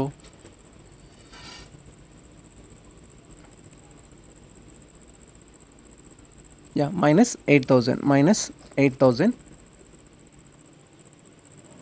so cost minus 8,000 కాదు, కాస్ట్ వచ్చేసి 1,10,000 కాస్ట్ అయింది. దెన్ మైనస్ 10,000 ఎందుకంటే ఇది క్లోజింగ్ స్టాక్ కాబట్టి. Then plus 8,000 salaries related to manufacturing కాబట్టి. సో మనకు టోటల్గా ఎంత అవుతుందంటే 10 క్యాన్సిల్ అయితే 1,08,000 అనేది ఆన్సర్. ఇక్కడ మీరు క్లియర్గా అబ్జర్వ్ చేయొచ్చు 1,08,000. సో మనకు ఇచ్చిన ఓపెనింగ్ స్టాక్ వచ్చేసి 25,000, 80,000 యాడ్ చేసాము, 1,05,000 అయింది. దెన్ 2,525 యాడ్ చేస్తే 1,10,000 అయింది. 1,10కి 8 యాడ్ చేసాము, యాడ్ చేస్తే 1,18 అయింది. దాంట్లోకి క్లోజింగ్ స్టాక్ తీసేసాము, దట్ ఈస్ క్లోజింగ్ స్టాక్ తీసేస్తే మనకు సో 1,08,000 అనేది కరెక్ట్ ఆన్సర్. సో ఈ క్వశ్చన్కి కరెక్ట్ ఆన్సర్ వచ్చేసి 1,08,000. సో మీరు క్రాస్ చెక్ కూడా చేసుకోవచ్చు. అండ్ అనదర్ క్వశ్చన్ మీరు ఇక్కడ క్లియర్గా అబ్జర్వ్ చేయొచ్చు. సో మనకు ఫైనాన్షియల్ అకౌంటింగ్ సంబంధించి purchase books has been overcast 5,000, what would be effect on the profit and capital account సంబంధించి ఇన్ఫర్మేషన్ ఇచ్చారు. పర్చేస్ బుక్లో కనుక 5,000 ఎక్కువగా కూడినట్లయితే, సో యాక్చువల్ పర్చేస్ బుక్ అనేది ఫర్ ఎగ్జాంపుల్ 10,000 అనుకుందాం, 15,000 కనుక చూపించినట్లయితే సో దానివల్ల ఎఫెక్ట్ ఎలా అవుతుంది అనేది. పర్చేస్ బుక్ అనేది ఇంక్రీజ్ అయినట్లయితే, పర్చేస్ బుక్ మీన్స్ కాస్ట్ కనుక ఇంక్రీజ్ అయినట్టయితే ప్రాఫిట్ కావచ్చు క్యాపిటల్ అకౌంట్ ఏమవుతుంది అంటున్నాడు. ఇఫ్ పర్చేస్ బుక్ అనేది ఇంక్రీజ్ అయితే సో మనకు ప్రాఫిట్ అనేది డిక్రీజ్ అవుతుంది 5,000. ఇమీడియట్లీ ప్రాఫిట్ అనేది తగ్గినట్లయితే క్యాపిటల్ కూడా 5,000 అనేది తగ్గుతుంది. ఎందుకు క్యాపిటల్ తగ్గుతుంది అంటే, సో మీకు trading and profit and loss account మీద ఐడియా ఉన్నట్లయితే సో పర్చేస్ బుక్ అనేది 5,000 అనేది పెరిగింది, కాస్ట్ అనేది 5,000 పెరిగింది కాబట్టి కాస్ట్ పెరగడం వల్ల నెట్ ప్రాఫిట్ అనేది తగ్గుతుంది 5,000. ప్రాఫిట్ తగ్గడం వల్ల సిమిలర్గా క్యాపిటల్ కూడా తగ్గడం జరుగుతుంది. ఆ రిలేటెడ్ ట్రాన్సాక్షన్ ఏది ఉంటే అది కరెక్ట్ ఆన్సర్ ఇక్కడ. సో ఇక్కడ ఏంటి అంటే gross profit and net profits increase అని ఇచ్చారు. అసలు యాక్చువల్గా కాస్ట్ పర్చేస్ కనుక పెరిగినట్టయితే గ్రాస్ ప్రాఫిట్ నెట్ ప్రాఫిట్స్ అనేది ఇంక్రీజ్ అవ్వదు. సో నెట్ ప్రాఫిట్ ఇంక్రీజ్ ఉన్నట్టయితే అది wrong answer. Gross profit net profit increase అని ఇచ్చారు, సో అది wrong answer. Gross profit net profit decrease అని ఇచ్చారు, ఇది రైట్ ఆన్సర్. తర్వాత so capital remain overstated అనేది ఇవ్వడం జరిగింది, క్యాపిటల్ రిమైన్ అనేది ఇవ్వడం జరిగింది. మీరు ఇక్కడ క్లియర్గా అబ్జర్వ్ చేయొచ్చు. సో ఇది కరెక్ట్ ఆన్సర్ కాదు, రాంగ్ ఆన్సర్. గ్రాస్ ప్రాఫిట్ అనేది డిక్రీజ్ అవ్వడం కరెక్ట్ ఆన్సరే, బట్ క్యాపిటల్ అనేది అధికంగా ఉండడం అనేది కరెక్ట్ ఆన్సర్ కాదు. గ్రాస్ ప్రాఫిట్ డిక్రీజ్ అవ్వడం కరెక్ట్ ఆన్సర్, క్యాపిటల్ అనేది తక్కువ అవ్వడం కూడా సో తక్కువ కరెక్ట్ ఆన్సర్. ఇక్కడ మీరు క్లియర్గా అబ్జర్వ్ చేయొచ్చు. లాస్ట్ వన్ ఏమి ఇచ్చారు మనకు క్లియర్గా, స్థూల అండ్ నికర లాభాలు తగ్గుతాయి అని ఇచ్చారు, అండ్ మూలధనం కూడా తగ్గుతుంది అని ఇచ్చారు. సో పర్చేస్ పెరగడం వల్ల ప్రాఫిట్ తగ్గుతుంది, క్యాపిటల్ అనేది తగ్గుతుంది. సో ఇక్కడ gross profit and net profit అనేది తగ్గుతుంది అండ్ క్యాపిటల్ అనేది తగ్గుతుంది. సో ఇది మనకి correct answer. And another one మీరు క్లియర్గా అబ్జర్వ్ చేయొచ్చు. అనదర్ క్వశ్చన్ వచ్చేసి which of the option is true reference to the below given 2 statements అనేది ఇవ్వడం జరిగింది. సో మనకు స్టేట్మెంట్ మోడల్లో కూడా క్వశ్చన్స్ అయితే అడుగుతారు చాలాసార్లు, బట్ ఇక్కడ వరకు 2 టైమ్స్ మాత్రమే అడిగారు. 2019లో ఒకసారి అడిగారు, 2020లో ఒకసారి అడిగారు స్టేట్మెంట్ మోడల్ అయితే. కింద ఇవ్వబడిన 2 స్టేట్మెంట్లకు సంబంధించి నిజాన్ని తెలపండి అనేది మనకు question. Provisions for repairs and renewals charged against the profit and loss account అనేది ఇవ్వడం జరిగింది. సో లాభ నష్టాల ఖాతాకు సంబంధించినవి అంటున్నారు. ఈ యొక్క ప్రొవిజన్స్ రిపేర్స్ ఏవైతే ఉన్నాయో సంబంధించినవి అంటున్నారు. సో సంబంధించినవా కాదని మనం క్రాస్ చెక్ చేసుకోవాలి. రిపేర్ అండ్ రెన్యువల్ ప్రొవిజన్స్ అనేది లాభ నష్టాల ఖాతాకు సంబంధించింది. Even after one asset of the life over which provisions is created that account remain for the sets అనేది ఇవ్వడం జరిగింది. నెక్స్ట్ క్వశ్చన్ మీరు క్లియర్గా అబ్జర్వ్ చేయొచ్చు. ఫస్ట్ క్వశ్చన్ ఏంటంటే ప్రొవిజన్స్ ఏదైతే ఉంటుందో provisions for repairs and renewals each charge against the profit and loss account అని ఇచ్చారు. ఇది కరెక్ట్ ఆన్సర్ మనకు. First one correct answer. Second one even one asset of life over which provisions is created the account will remain the open for the other assets ఇచ్చారు. So no, once account అనేది close చేసినట్టయితే, once ఆ relevant asset account అనేది close అయినట్టయితే so ఆ account కూడా close చేయడం జరుగుతుంది. సెకండ్ వన్ మనకు రాంగ్, ఫస్ట్ వన్ కరెక్ట్ ఉండి సెకండ్ వన్ రాంగ్ ఉన్నది ఏదైతే ఉంటుందో అది కరెక్ట్ ఆన్సర్. సో ఇక్కడ మీకు ఏ is correct or is wrong అనేది ఉందో అది కరెక్ట్ ఆన్సర్ మనకు స్టేట్మెంట్కి సంబంధించి. తర్వాత బేసిక్ ఫంక్షన్ ఆఫ్ అకౌంటింగ్ అనేది ఇవ్వడం జరిగింది. అకౌంటింగ్ సంబంధించిన బేసిక్ ఫంక్షన్ ఏంటి, డెఫినేషన్ మీకు తెలిసి ఉండాలి. Accounting is a process so recording the book transactions in a systematical order use rules and regulations whatever కంప్లీట్గా అయితే ఉంటుంది. సో మనకు జర్నలైజింగ్ అనేది ఉంటుంది, తర్వాత లెడ్జరైజింగ్ అనేది ఉంటుంది, అకౌంటింగ్స్ అనేది ఉంటుంది. So complete step by step process అనేది ఉంటుంది, ఒక సిస్టమాటిక్ ఆర్డర్ అనేది ఉంటుంది, అది మెయిన్ ఫంక్షన్. దాని రిలేటెడ్ ఏదైతే ఉంటుందో అది కరెక్ట్ ఆన్సర్. మీరు ఇక్కడ క్లియర్గా recording the business transactions in monetary transaction ఇది right answer. Interpret the financial transaction ఇది రాంగ్ ఆన్సర్. ఇంటర్ప్రిట్ చేయం, మనం జస్ట్ రికార్డ్ చేస్తాము. అసిస్ట్ ది మేనేజ్ పెర్ఫార్మెన్స్ కాదు, సమరైజ్ ది డేటా కాదు. ఫస్ట్ వన్ అనేది మన కరెక్ట్ ఆన్సర్. తర్వాత as per dual accept concept so మనకు డ్యూయల్ ఎంటిటీ ఏదైతే ఉంటుందో దాని ప్రకారం సో క్వశ్చన్ అయితే ఇవ్వడం జరిగింది. సో ఇక్కడ మనకు ఆల్రెడీ చెప్పడం జరిగింది అసెట్స్ అండ్ లైబిలిటీస్ సంబంధించి ప్రీవియస్లో ఆల్రెడీ చేసాము. టోటల్ అసెట్స్ క్యాలిక్యులేట్ చేయమన్నారు. సో లైబిలిటీ ప్లస్ క్యాపిటల్ అయితే కరెక్ట్ ఆన్సర్. సో ఇక్కడ మనకు అసెట్స్ ప్లస్ లైబిలిటీస్ అనేది ఇవ్వడం జరిగింది. Correct answer. Assets minus capital అనేది అసెట్స్ లైబిలిటీస్ మైనస్ క్యాపిటల్ ఇచ్చారు. Wrong answer. So assets plus liabilities wrong answer. తర్వాత assets plus capital wrong answer. So ఇక్కడ కరెక్ట్ ఆన్సర్ ఏంటి అంటే ఇది. సమ్ టైమ్స్ మీకు ఆపోజిట్ కూడా ఇవ్వచ్చు. Assets minus capital equal liabilities అని ఇచ్చారనుకోండి, అది కరెక్ట్ అవుతుంది. బట్ అలా ఇవ్వలేదు మనకు. అసెట్స్ ప్లస్ క్యాపిటల్ ఇచ్చారు, లేదా అసెట్స్ ప్లస్ లైబిలిటీస్ ఇచ్చారు, లేదా assets minus liabilities equal capital అలా ఇచ్చినా కూడా కరెక్ట్ ఆన్సర్ అవుతుంది. బట్ ఇక్కడ మనకి ఏమి ఇచ్చారంటే సో ఇది ఒకటే కరెక్ట్ ఆన్సర్. సమ్ టైమ్స్ అలా ఇచ్చేస్తే ఆల్ ఆఫ్ ది ఎబో అనేది కూడా ఛాన్స్ ఉంటుంది. తర్వాత ఫండమెంటల్ అకౌంటింగ్ అజంప్షన్ అయితే ఇవ్వడం జరిగింది. సో అకౌంటింగ్ సంబంధించిన అజంప్షన్స్ గురించి అయితే అడిగారు. మీరు ఇక్కడ క్లియర్గా అబ్జర్వ్ చేయొచ్చు. సో ఫుల్ డిస్క్లోజర్ అని ఇవ్వడం జరిగింది, మెటీరియాలిటీ అని ఇవ్వడం జరిగింది, గోయింగ్ కన్సర్న్ ఇవ్వడం జరిగింది, అకౌంటింగ్ పీరియడ్ అయితే ఇవ్వడం జరిగింది. సో ఇక్కడ మెటీరియాలిటీ అనేది అయితే ఉంటుంది, గోయింగ్ కన్సర్న్ అనేది అయితే ఉంటుంది. సో ఇక్కడ అజంప్షన్స్ అనేది ఇవ్వడం జరిగింది. అకౌంటింగ్ ప్రాథమిక అజంప్షన్ అనేది ఇవ్వడం జరిగింది, అకౌంటింగ్ పీరియడ్ అనేది ఇవ్వడం జరిగింది. మీరు ఇక్కడ క్లియర్గా అబ్జర్వ్ చేయొచ్చు. దీనికి సంబంధించి ఇచ్చిన ఆప్షన్స్లో డిస్క్లోజర్ అనేది ఉంటుంది, మెటీరియల్ అనేది ఉంటుంది, గోయింగ్ కన్సర్న్ ఉంటుంది, పీరియడ్ అనేది ఉంటుంది. సో మెయిన్ వచ్చేసి ఏంటంటే గోయింగ్ కన్సర్న్ అయితే తెలియజేస్తుంది. గోయింగ్ కన్సర్న్ అనేది దీని యొక్క సూటబుల్ ఆన్సర్. తర్వాత వచ్చేసి మీరు ఇక్కడ క్లియర్గా అబ్జర్వ్ చేయొచ్చు. Journal is the book of అనేది ఇవ్వడం జరిగింది. Journal is the book of అనేది ఇవ్వడం జరిగింది. ఒరిజినల్ ఎంట్రీ అవుతుందా, సెకండరీ అవుతుందా, ఆల్ ట్రాన్సాక్షన్స్ అవుతుందా, and all non cash transactions అవుతుందా అంటే ఒరిజినల్ ఎంట్రీ అయితే అవ్వడం జరుగుతుంది. జర్నల్ అనేది సో ఒరిజినల్ ఎంట్రీ అనేది మనం చెప్తాము. ఇది మీరు నోట్ చేసుకోవాల్సిన థింగ్. అండ్ అనదర్ వన్ మీరు ఇక్కడ క్లియర్గా చూడొచ్చు. Which of the following is not A source document. So ఇచ్చిన వాటిలలో సోర్స్ డాక్యుమెంట్ కానిది ఏది అనేది అయితే మన క్వశ్చన్. సోర్స్ డాక్యుమెంట్ కానిది ఏది అంటే సో ఇక్కడ మీరు క్లియర్గా చూడొచ్చు. Cash memo it is a receipt, invoice bill it is a receipt, cash pay slip కూడా it is a receipt. So కాబట్టి ఈ మూడు కరెక్ట్ ఆన్సర్సే. సో మూడు కరెక్ట్ ఆన్సర్స్ అంటే కానిది అడిగారు. సో అవన్నీ సోర్స్ డాక్యుమెంట్స్ అవుతాయి. క్యాష్ మెమో సోర్స్ డాక్యుమెంట్ అవుతుంది, ఇన్వాయిస్ బిల్ సోర్స్ డాక్యుమెంట్ అవుతుంది, పే స్లిప్ కూడా సోర్స్ డాక్యుమెంట్ అవుతుంది. కానిది ఏదంటే క్యాష్ బుక్ అనేది కాదు. సో అది మనకు సోర్స్ రిసిప్ట్ అనేది కాదు. దెన్ అనదర్ క్వశ్చన్ మీరు ఇక్కడ క్లియర్గా అబ్జర్వ్ చేయొచ్చు. With preparing trial balance it's help to detect అనేది ఇవ్వడం జరిగింది. ట్రయల్ బ్యాలెన్స్ అనేది అంకణను తయారు చేయడం వల్ల కింది వాటిని తొలగించవచ్చు అనేది చెప్పడం జరిగింది. మీరు ఇక్కడ క్లియర్గా అబ్జర్వ్ చేయొచ్చు. సో ఫస్ట్ వన్ వచ్చేసి ఏంటంటే errors of the complete omission అనేది ఉంది, కాంపెన్సేటింగ్ ఎర్రర్ అనేది ఉంది, ఎర్రర్ ఆఫ్ ప్రిన్సిపల్ అనేది ఉంది, ఎర్రర్ ఆఫ్ సో క్లియరికల్ ఎర్రర్ అయితే ఉంది, నమోదు సమయంలో జరిగే తప్పులు అనేది. సో ఇక్కడ మీరు క్లియర్గా అబ్జర్వ్ చేయొచ్చు. Error of the completion of the omissions ఏదైతే ఉంటుందో ఫస్ట్ వన్ కరెక్ట్ ఆన్సర్. అకౌంటింగ్లో ట్రయల్ బ్యాలెన్స్ వల్ల ఏంటంటే debit side credit side transactions readjust చేస్తాము. ఇలా అడ్జస్ట్ చేయడం వల్ల so debit side all expenditures, credit side all incomes ఉన్నాయా లేదా అనేది క్రాస్ చెక్ చేసుకోవడానికి మనకు ఈ యొక్క ట్రయల్ బ్యాలెన్స్ అయితే యూజ్ అవుతుంది. So first one correct answer మనకి.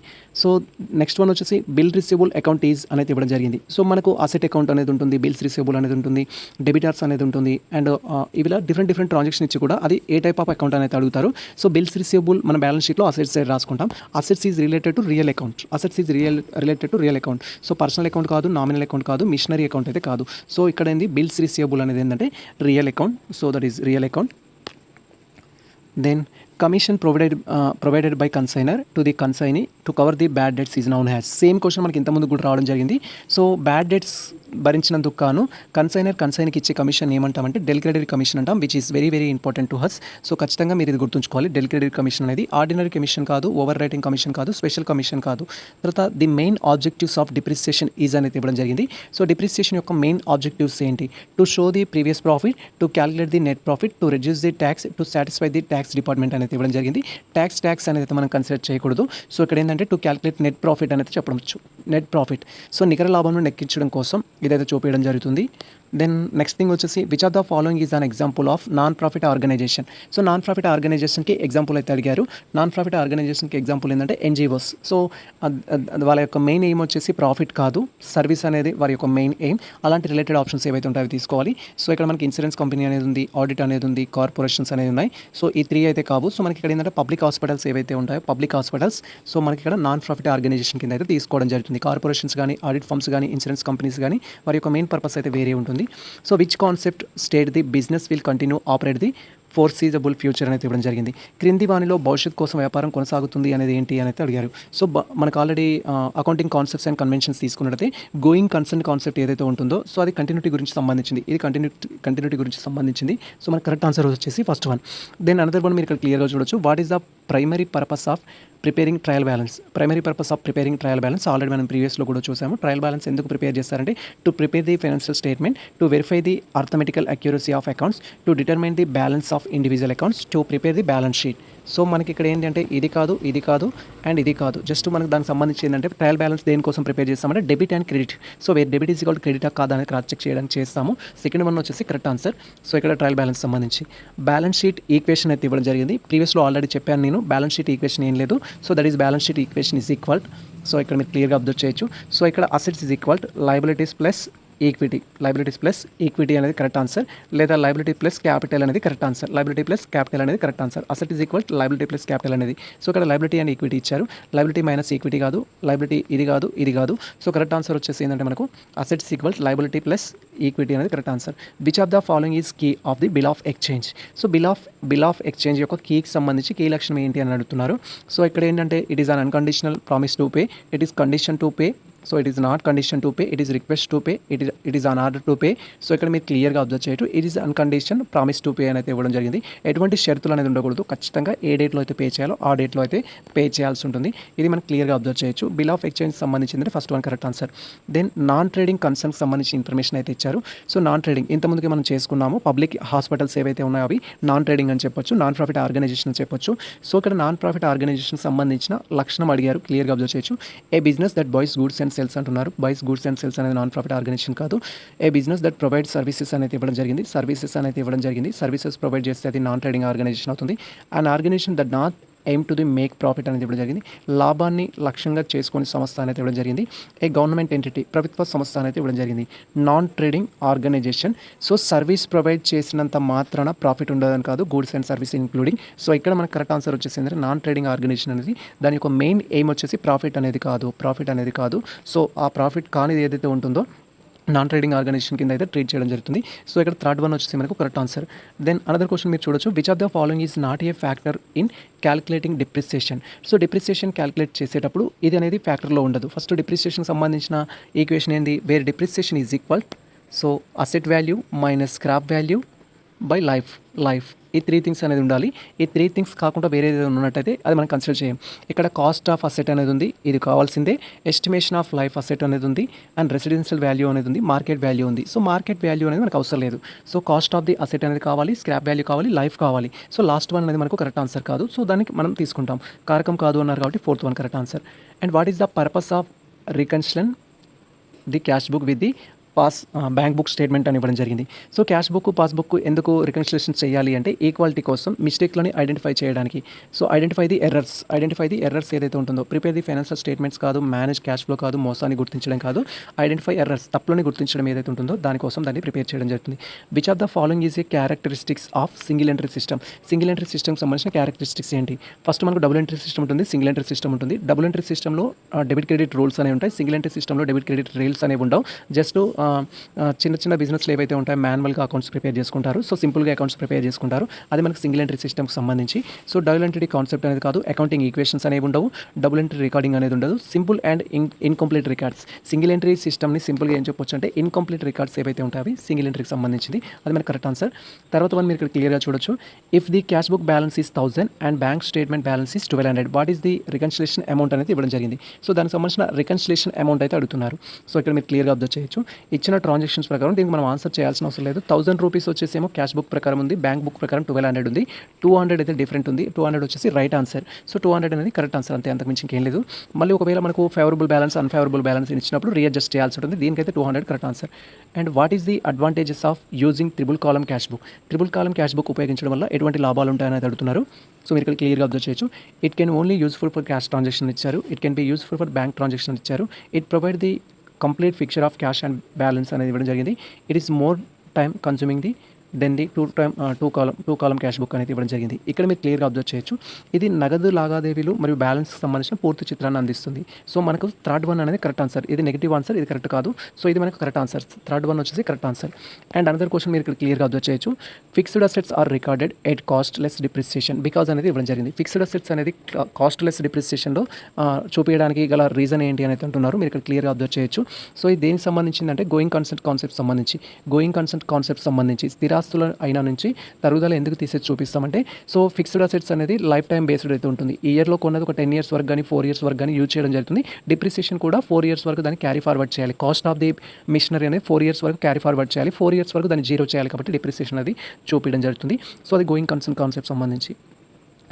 అండ్ తర్వాత a company has changed it methods of depreciation from straight line to the written down value which accounting convention method is mostly relevant to the situation అయితే ఇవ్వడం జరిగింది. మీరు ఇక్కడ క్లియర్గా observe చేయొచ్చు.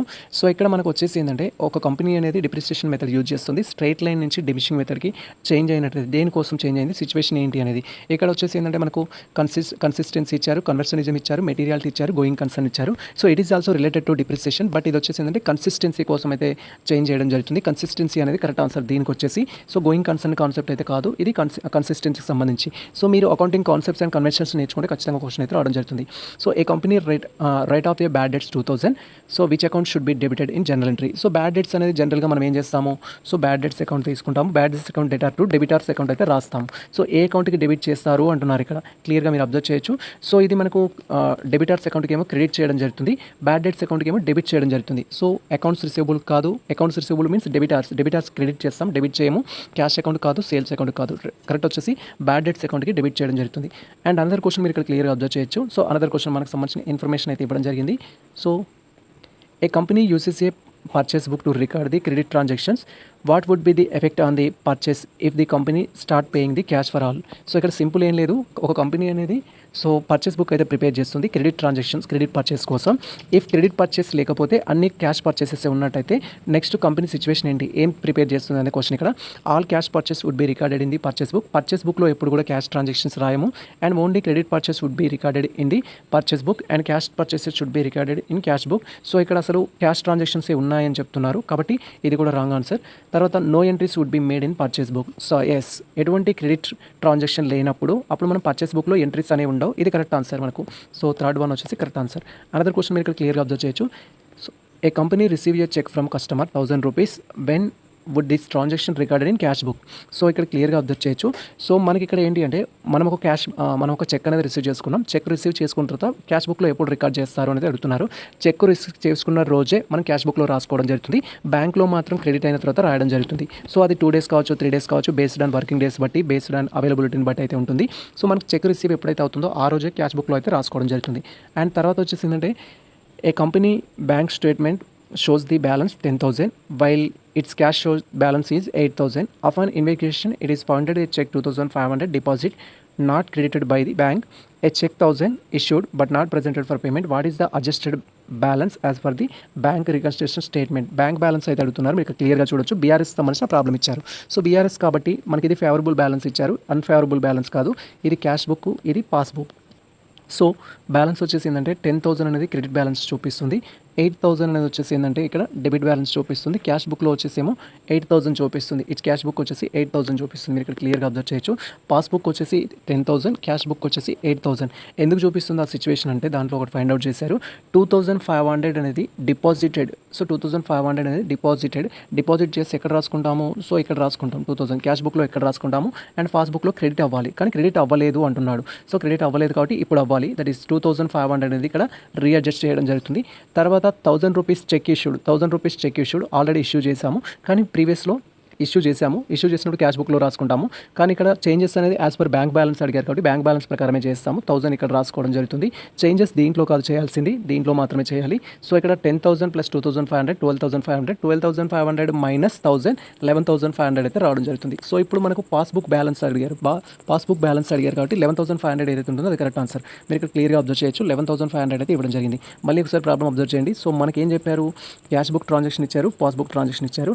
Passbook వచ్చేసి 10,000 చూపిస్తుంది, క్యాష్ బుక్ వచ్చేసి 8,000 చూపిస్తుంది. దీంతో మనకు పని లేదు, జస్ట్ నేను షోకేస్ చేస్తున్నాను. చేంజెస్ దీంట్లోనే చేయాలి. సెకండ్ వన్ ఏంటంటే పర్సనల్ వాళ్ళకి అర్థమైంది. 2,500 అనేది డిపాజిట్ చేసిన క్రెడిట్ కాలేదు. డిపాజిట్ చేసి ఎక్కడ రాస్తారంటే ఇక్కడ, క్రెడిట్ అయితే ఎక్కడ అవుతుందంటే ఇక్కడ, కానీ ఇక్కడ అవ్వలేదు. సో అవ్వలేదు కాబట్టి నేను డాష్ పెట్టడం జరిగింది. సెకండ్ ట్రాన్సాక్షన్ వచ్చేసి 1,000 rupees cheque issued. So issue చేసినప్పుడు ఏంటంటే క్యాష్ బుక్లో క్రెడిట్ చేస్తారు, పాస్బుక్లో డెబిట్ చేయడం జరుగుతుంది. ఇక్కడ అవ్వలేదు. సో ఇక్కడ అవ్వలేదు కాబట్టి దీంట్లో చేంజెస్ చేయాలి. ఇప్పుడు దీని ప్రకారమే చేంజెస్ చేస్తే సో ఇక్కడ మనం 1,000 రూపీస్ అయినట్టుగా చూపించి చేంజెస్ చేయాలి. ఇక్కడ వచ్చేసి ఏంటి అంటే 2500 అడ్జస్ట్ అయినట్టుగా చూపించాలి. అప్పుడు డిఫరెన్స్ ఎంత వస్తుందంటే 11,500 వస్తుంది. ఆన్సర్ వచ్చేసి 11,500 అయితే కరెక్ట్ ఆన్సర్. అనదర్ క్వశ్చన్ మీరు ఇక్కడ క్లియర్గా అబ్జర్వ్ చేయొచ్చు. So the trial balance shows the following balance purchase 1 lakh rupees, purchase returns 5,000. What is the correct treatment purchase returns in the trial balance? Clear ఇక్కడ మీరు observe చేయండి. Trial బ్యాలెన్స్లో వచ్చేసి debit side credit side తీసుకున్నట్టయితే debit side వచ్చేసేమో మనకి ఏమి ఇస్తారంటే purchase ఇవ్వడం జరుగుతుంది. పర్చేస్ రిటర్న్స్ వచ్చేసి క్రెడిట్ సైడ్ ఇవ్వాలి. 1 lakh అనేది డెబిట్లో ఉండాలి అండ్ 5,000 అనేది క్రెడిట్లో ఉండాలి పర్చేస్ బుక్లో. In case of trading account అనుకోండి, ట్రేడింగ్ అకౌంట్ అయితేనేమో పర్చేస్ అని రాస్తాము మైనస్ పర్చేస్ రిటర్న్స్ అనేది తీసేస్తాము. ఇక్కడ ట్రయల్ బ్యాలెన్స్ అడిగారు కాబట్టి మనకి క్లియర్గా అబ్జర్వ్ చేయొచ్చు. Purchase return should be credited అనేది ఉండాలి. క్రెడిటెడ్ ఏదైతే ఉంటుందో అది.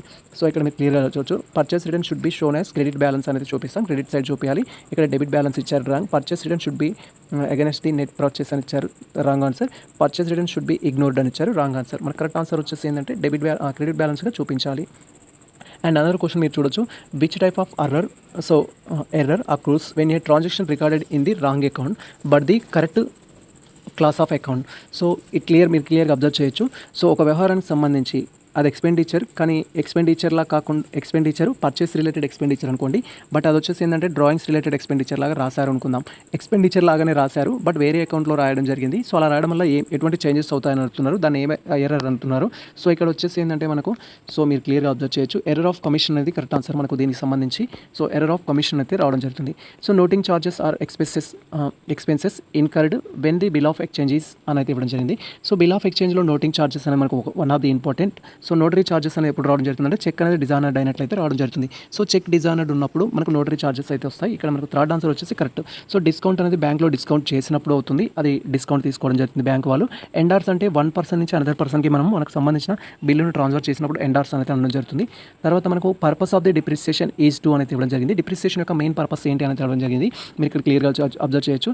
రెడ్యూస్ ది అసెట్ వాల్యూ కాదు, ఇంక్రీజ్ ది అసెట్ వాల్యూ కాదు, to allocate the assets over the useful life అనేది correct answer. Determine the market value అనేది కాదు. సో లైఫ్ వాల్యూకి సంబంధించి డిప్రిసియేషన్ అయితే అడ్జస్ట్ చేయడం జరుగుతుంది. ఇవి కంప్లీట్గా మనకు financial accounting or financial accounting సంబంధించి ఎంకామ్ ఎంట్రన్స్ టెస్ట్లో ప్రీవియస్లో అడిగిన ఇంపార్టెంట్ టాపిక్స్ అయితే 2018 నుంచి 2025 వరకు ప్రతి సెషన్లో ఉన్న క్వశ్చన్స్ అనేది తీసుకొని మేము వీడియో అయితే చేయడం జరిగింది. సో మీరు ఈ వీడియోకి సంబంధించి ఎటువంటి డౌట్స్ ఉన్నా, ఇఫ్ సొల్యూషన్లో ఏదైనా మిస్టేక్ అనిపించినా, ఎక్స్ప్లెనేషన్లో ఏదైనా రాంగ్ అనిపించినా కూడా సో మీ యొక్క వాల్యుబుల్ ఫీడ్బ్యాక్ ఏదైతే ఉంటుందో కామెంట్ సెక్షన్లో కామెంట్ చేయండి. సో మీరు ఇచ్చే ఫీడ్బ్యాక్ని బట్టి నెక్స్ట్ మేము ఇచ్చే కంటెంట్ ఏదైతే ఉంటుందో వ్యాలిడ్ కంటెంట్ ఇవ్వడానికి అయితే ట్రై చేస్తాము. అండ్ సేమ్ టైం మన వీడియో మీకు నచ్చినట్లయితే సో మన వీడియోని లైక్ చేయండి, మన ఛానల్ని సబ్స్క్రైబ్ చేయండి, కుదిరితే రిలవెంట్ పర్సన్స్కి షేర్ చేయడానికి కూడా ప్రయత్నించండి. దీనికి సంబంధించిన కంప్లీట్ పీడిఎఫ్ ఏదైతే ఉంటుందో 60 క్వశ్చన్స్ సంబంధించి ఆ పీడిఎఫ్ టెలిగ్రామ్లో పోస్ట్ చేయడం జరిగింది. అండ్ మనకు సంబంధించిన వాట్సాప్ ఛానల్లో పోస్ట్ చేస్తాము. వీడియో డిస్క్రిప్షన్లో కూడా ఇచ్చేస్తాము. అక్కడికి వెళ్ళి అయితే మీరు డౌన్లోడ్ చేసుకోండి. ఇది ప్రజెంట్ మనకు సంబంధించిన అప్డేట్ అయితే.